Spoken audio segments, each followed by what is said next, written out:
Hey everyone, this is Elaine. Thanks for coming back to my channel.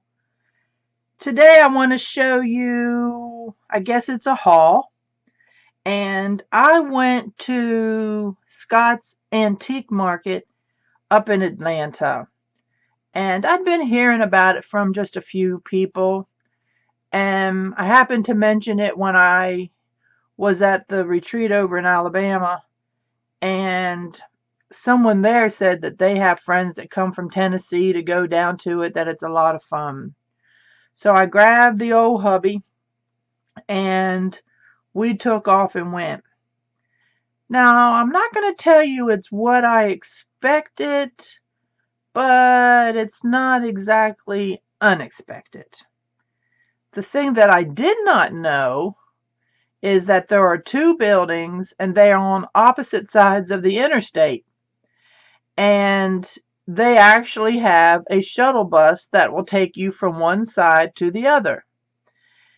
It comes about every half hour, and I'm talking it's a bus. It's a nice bus. I was expecting like a school bus, but it's a nice air-conditioned bus. And anyhow, so we pretty much spent the day there. And on the first side that I went to, the building, I bought these, which are something that I always have wanted. They're like in India. Yeah, it says made in India. I'm not sure what kind of wood they're made out of. I'm going to have to investigate that. I probably should have done that before I got on here to do a video. But I bought these stamps and I kind of checked them out. They all seem to be at the same depth, so I should be able to actually use them if I want. I don't know. I've always wanted them. Now, let me tell you, these were not so bad. But there were some that were like, I'd say like this big, and they were kind of carved that they would have a handle on them. They were very expensive. And I'm talking very expensive. And what was weird about it is that some of the pieces on it were like popping up. So, me, I said to the fella, well, I wouldn't be able to use them because they're not at the same level. And he goes, these are museum quality. They have these in the Smithsonian. He got really kind of aggravated with me. But I don't know. I thought even if they were expensive, not that I would have bought them, but that somebody actually might want to make some kind of impression with them. Do something with them. So anyhow, they had them from little bitty like this all the way up to big sizes. So all kinds of different designs. And it's funny because like noticing now, this is really tall. These are like next, and then these are lower. I tried to make sure that I kind of got the same design without getting the same design. So anyhow, I got those. Let me put them away here in my old little rusty pan. And then the other thing that I got on that side were some old photographs. And, I noticed people all the time putting like old photographs in things. And I got these relatively cheaply. So I thought, well, what the heck, Elaine, jump on in there and get some. And if I ever gather enough things to actually do a true vintage journal, then I'll have some old photos too. So you kind of get the idea. I think they're pretty cool. Swimming. Here's some on horseback. Somebody trying to corral their dog for a picture. So I liked them, and like I said, I didn't pay much, and this was in the air-conditioned building, so I could stand there and actually flip through them. Having her cigarette. Oh, here's actually a couple colored ones. I thought this was pretty good, kind of out in the little boat. So those are the photos that I got.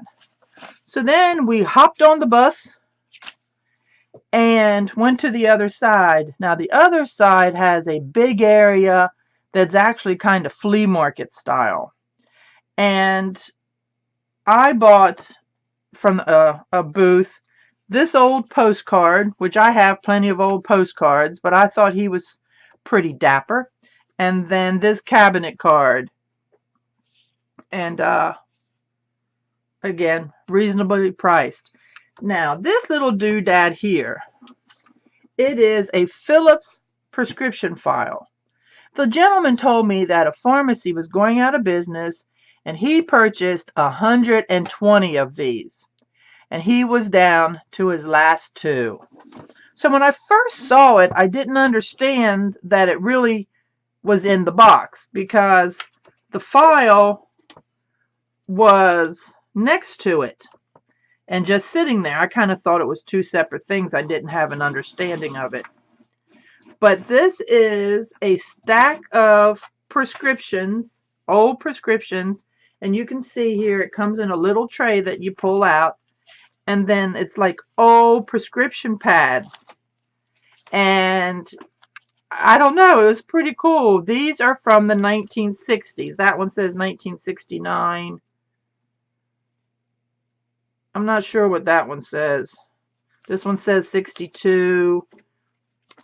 62.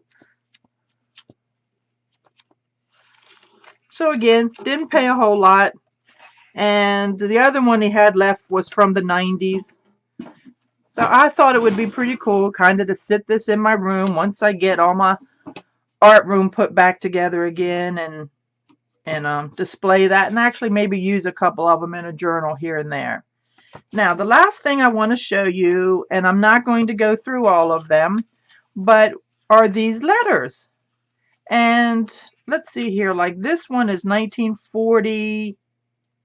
I don't know, this one says 83, but that writing, and that is just an envelope. There's nothing in it. This one says 1887, nothing in it. 1938, 1904, 36. Now that's a 61, I guess. 32, 42, 32. That's just a first date issuance. I was trying to see. A 38, a 42, 42, 39, 35, and 47. But I thought what I would do is I'll just take the one off the top, and I'll do this until we get through the pile. But for right now, I thought maybe I would just open up one and read it to you all if I can, because the front of it is kind of faded. It's to Mrs. Charlie Barndy. That's from Memphis, Tennessee, Woodlawn Street. And let's see here. I think it says home 6 weeks, all of April. So I don't know. I'm thinking that's some kind of, oh, that might be his first name. That's his last name, Barney. Something Barge.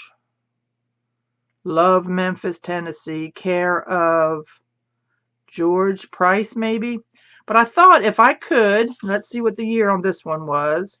March 15th, 11 a.m., 1940, from Greenville, Mississippi.